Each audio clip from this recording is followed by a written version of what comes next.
Friends, मैं doctor Prem Sagar Mishra आज आपके बीच में बीपीएससी सिविल सर्विस एग्जामिनेशंस में सामान्य विज्ञान जनरल साइंस का क्या रोल है, कितना महत्वपूर्ण है जनरल साइंस आपके बीपीएससी एग्जामिनेशन में, उसके बारे में हम लोग चर्चा करने आए हैं।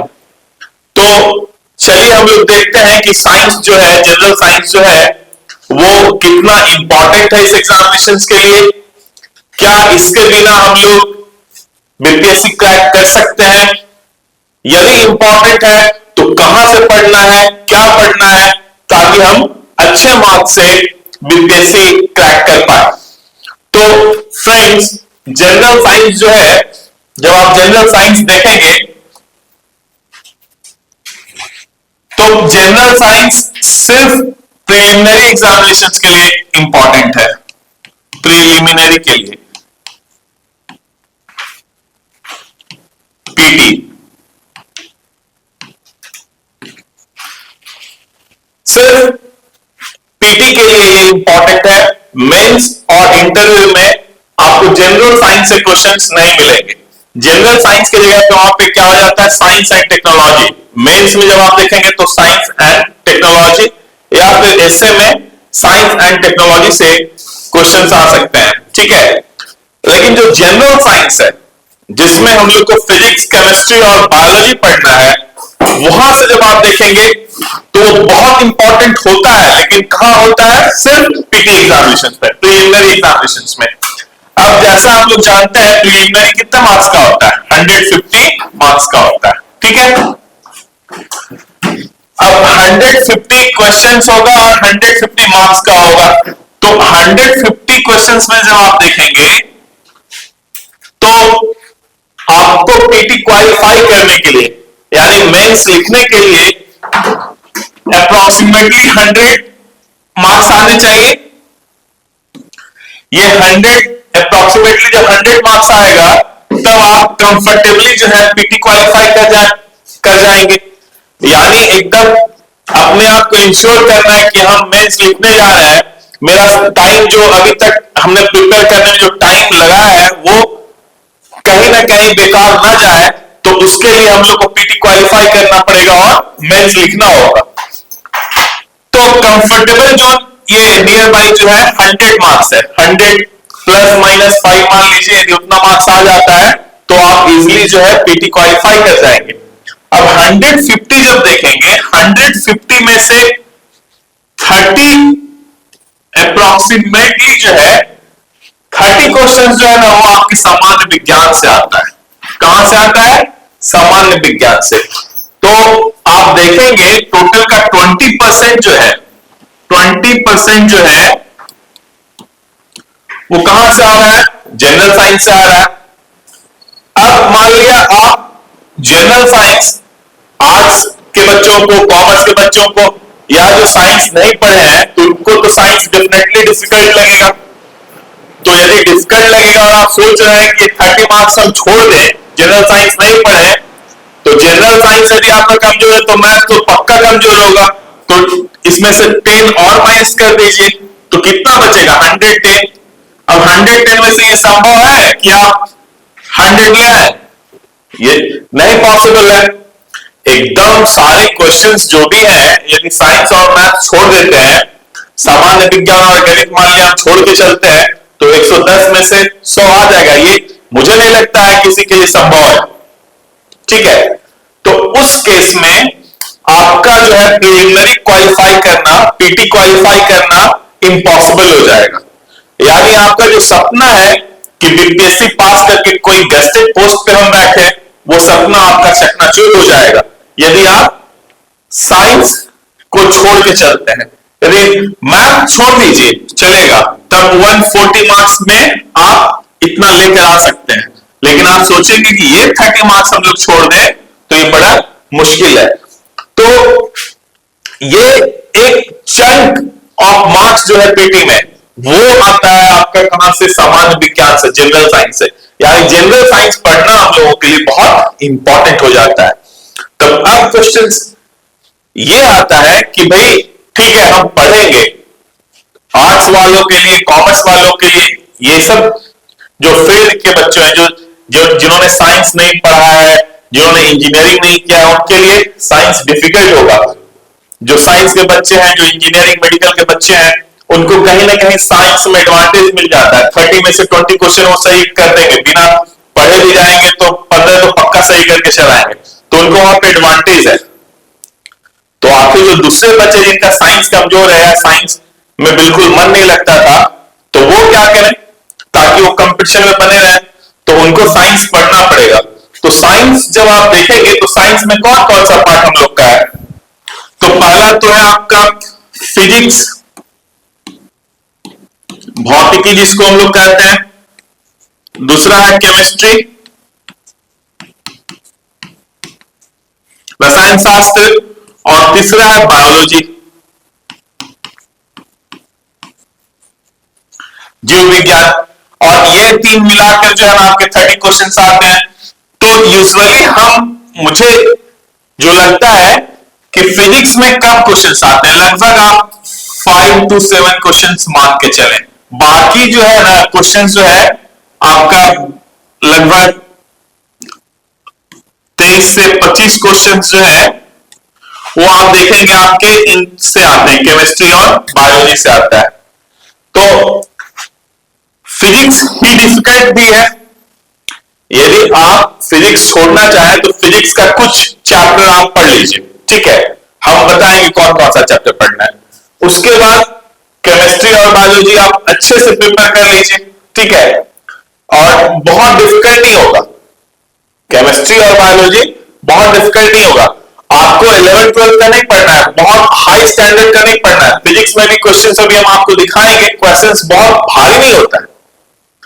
देखिए, यदि आप समझना चाहते हैं कि कैसा क्वेश्चन साइंस में आता है, सामान्य विज्ञान में आता है, और उसके अनुसार हम प्रिपेयर करें, तो मैं आपको एक एडवाइस दूंगा पिछले 10 इयर्स का। मान लिया लमसम 30 क्वेश्चन से मतलब हर एक साल आता है, तो 300 क्वेश्चन हो जाएंगे, 10 साल में 300 क्वेश्चन आ जाएंगे। तो 300 क्वेश्चन को सॉल्व कीजिए और देखिए कि क्वेश्चन कहां से आ रहा है, और फिर आप जो है ना पढ़ना स्टार्ट कीजिए। तो परेशानी तो है कि मान लिया नॉलेज एकदम नहीं है साइंस का, और आप क्वेश्चंस बनाने जाएंगे प्रीवियस ईयर्स का, पीवाईक्यू जब करने जाएंगे, प्रीवियस ईयर्स क्वेश्चन जब आप करेंगे, तो आपको हो सकता है कुछ समझ में नहीं आए, आप लोग अरे बाप बहुत भारी है, ये भी लग सकता है। तो घबराना नहीं है, पढ़ना है, ठीक है। और यदि आप बीपीएससी में क्रैक करना चाहते हैं, बीपीएससी पास करना चाहते हैं, साइंस तो पढ़ना ही पड़ेगा आपको, ठीक है, तभी आप पीटी पास कर पाएंगे। तो दोस्त, इसके लिए मैं आपसे बोलूंगा कि आप कहां से पढ़ेंगे, तो सबसे पहले एनसीईआरटी जो है इसका 6 to 10 ये 6 to 10 तक का जो है ना बुक आप पढ़ जाइए, ठीक है। बहुत ज्यादा नहीं होगा, 4 किताब हो जाएगा 6 to 10 में, 6, 7, 8, 9, 10 सॉरी 5 किताब हो जाएगा। तो ये 5 किताब जो है आप पढ़ जाइए, ठीक है। मान लिया एनसीईआरटी जब आप पढ़ना स्टार्ट करेंगे, तो जिनका साइंस बहुत कमजोर है उनको डिफिकल्ट लगेगा। तो उसके लिए मैंने आपको पहले भी मैंने अपने वीडियो में बताया है कि आप कोई लोकल ट्यूशंस ले लीजिए साइंस के लिए कुछ दिन के लिए, या फिर कोई अच्छा कोचिंग में, तो वही हो जाएगा एक ही कोचिंग, जो बड़े कोचिंग हम देखते हैं कि हजार बच्चे बैठे हुए हैं, तो वहां तो कुछ नहीं समझ में आ पाएगा, वहां तो बस मस्ती होगा, हा हो जाएगा। कितना क्वेश्चन आता है एग्जाम में पीटी में, तो 150 क्वेश्चन, तो सब बच्चे बोलेंगे 150 क्वेश्चन, वही रह जाएगा, कुछ समझ में नहीं आएगा। तो साइंस के लिए ट्यूशंस ले लीजिए, कोई पढ़ाता है तो, नहीं तो देखिए आजकल यूट्यूब पे भी और फेसबुक पे भी, ये सब पे भी बहुत सारे टीचर्स पढ़ा रहे हैं, कुछ टीचर्स काफी अच्छा पढ़ाते हैं, तो आप वो सेलेक्ट कर लीजिए, ठीक है। मुझे इससे पढ़ना है साइंस, मैं भी आपको एनसीईआरटी से और लुसेंट से कंप्लीटली आपको बता दूंगा फिजिक्स, केमिस्ट्री और बायोलॉजी, और इतने अच्छे ढंग से मैं बताऊंगा कि जो कभी साइंस नहीं पढ़ा है ना उसको भी साइंस समझ में आ जाएगा, ये मेरा वादा है आपसे। तो आप ये जो है एनसीईआरटी, ओल्ड एनसीईआरटी बुक ले लीजिए, उससे पढ़ जाइए। एनसीईआरटी यदि आप नहीं पढ़ना चाहते हैं तो आप कुछ मत कीजिए, लुसेंट का साइंस का बुक ले लीजिए, लुसेंट का। और लुसेंट का साइंस का एक पतला सा बुक है, आप उसको ही पढ़ जाइए। उसमें से भी फिजिक्स समझ में नहीं आता तो फिजिक्स छोड़ दीजिए, ठीक है। तो जब आप देखेंगे तो फिजिक्स में कुछ सेलेक्टिव टॉपिक पढ़ना है, वो मैं आपको पढ़ा दूंगा। फिर वैसे जब आप केमिस्ट्री देखेंगे तो केमिस्ट्री में भी जो है स्ट्रक्चर ऑफ एटम है, एसिड बेस है, मतलब बड़ा बहुत हम आपसे बता रहे हैं। मान लीजिए फिजिक्स है तो ऐसा नहीं है कि फिजिक्स में आपको बहुत इन-डेप्थ क्वेश्चंस पूछेगा, न्यूमेरिकल पूछना शुरू कर देगा, प्रॉब्लम्स पूछना नहीं, एकदम सिंपल क्वेश्चंस रहते हैं, ठीक है। मान लिया मेजरमेंट जो है मापन से क्वेश्चंस आएगा तो इजी क्वेश्चंस आएगा कि बल का यूनिट क्या होता है, तो पार्सेक जो है ना उससे क्या हम लोग मापते हैं। फिर जो है ना नैनोमीटर इज इक्वल टू कितना मीटर होता है। तो ये क्वेश्चंस बड़ा आसान होता है, इजी होता है। लेकिन जब आप कुछ भी नहीं पढ़े हैं तब तो हमको टफ लगेगा। जब आप पढ़ना स्टार्ट करेंगे तो आपको इजी लगना स्टार्ट हो जाएगा। और जब पढ़ने के बाद जब आप प्रीवियस ईयर क्वेश्चंस सॉल्व करेंगे तो आपको समझ में आएगा हाँ यहां से क्वेश्चंस पढ़ना है, तो फिर से आप उसको जाकर वहां से पढ़ लेना है। तो एक तो एनसीईआरटी हो गया और दूसरा लुसेंट, ठीक है। उसके भी साइंस का बुक आप ले लीजिए, बड़ा अच्छा है, सामान्य विज्ञान, वहां से भी आप पढ़ सकते हैं, ठीक है। जब आप बायोलॉजी में आप आएंगे, ठीक है, केमिस्ट्री हो गया, फिजिक्स हो गया, जब बायोलॉजी में आएंगे तो क्वेश्चंस आएगा जूलॉजी से, बॉटनी से, माइक्रोबायोलॉजी से बहुत क्वेश्चंस आते हैं। जैसे कौन सा बीमारी किसकी वजह से होता है, वो सब माइक्रोबायोलॉजी का पार्ट होता है, सब बायोलॉजी का एक पार्ट है। फिर बायोटेक्नोलॉजी तो आप देखेंगे ना कि इधर से क्वेश्चंस आता है। जैसे माइक्रोबायोलॉजी पूछ लेगा जो कोरोना जो है, हम लोग को पता है अभी जस्ट कोरोना पास हुआ है, कोरोना या कोविड, पूछेगा कोरोना क्या है, वायरस है, बैक्टीरिया है, फंगस है, ठीक है, ब्रायोफाइट्स है, इस तरह से पूछ लेगा। वैसे ही पूछेगा एक ट्यूबरक्लोसिस पता है आपको डिजीज होता है, तो ट्यूबरक्लोसिस कौन कॉज करता है, वायरस कॉज करता है, बैक्टीरिया कॉज करता है, फंगस कॉज करता है, एल्गी कॉज करता है, ऐसे पूछ लेगा। तो क्वेश्चंस जो है आप इधर उधर भटकने की आवश्यकता नहीं है। साइंस में यदि आपको 20+ स्कोर करना है, जो कि जरूरी भी है आपके लिए स्कोर करना, 15 तो कम से कम स्कोर करना ही पड़ेगा। और ये स्कोर करने के लिए आप कुछ मत कीजिए, लुसेंट ही पढ़ लीजिए। मान लिया आप एनसीईआरटी भी नहीं पढ़ना चाहते हैं तो लुसेंट पढ़ लीजिए। और मैं आपको science and technology general science का, साइंस एंड टेक्नोलॉजी भी जब हम लोग मुख्य परीक्षा की बात करेंगे, मेंस की बात करेंगे, तो वहां पे साइंस एंड टेक्नोलॉजी आएगा, वो भी हम आपको बताएंगे, पढ़ाएंगे। लेकिन जो जनरल साइंस है, जो सामान्य विज्ञान है, वो मैं आपको बहुत अच्छी तरह से समझा कर बता दूंगा ताकि आपको 20 मार्क्स आराम से आ जाए। सिर्फ वही होगा जो मैं जैसे बताऊंगा वैसे आपको पढ़ना होगा, जो मैं आपको पीडीएफ के फॉर्म में दूंगा वो आपको मेमोराइज करना पड़ेगा, ठीक है। और जब आप उस तरह से पढ़ेंगे तो एकदम डेफिनेटली आप 20 मार्क्स 30 में 20 मार्क्स लेकर आप आएंगे। और ये आपको एज देगा दूसरे बच्चों पे। यदि पीटी क्वालिफाई करना है तो 15 तो कम से कम लाना ही पड़ेगा आपको साइंस में, ठीक है। तो ये इंपॉर्टेंस है साइंस का। और किताब मैंने आपको सिर्फ 2 बताया, लुसेंट और एनसीईआरटी। एनसीईआरटी नहीं भी पढ़ना चाहते हैं तो सिर्फ लुसेंट पढ़ लीजिए, ठीक है, इससे भी काम हो जाएगा समझ कर। और फिर आप हमारे साथ जुड़े रहिएगा तो हम आपको साइंस बहुत अच्छे से करवा देंगे, ठीक है।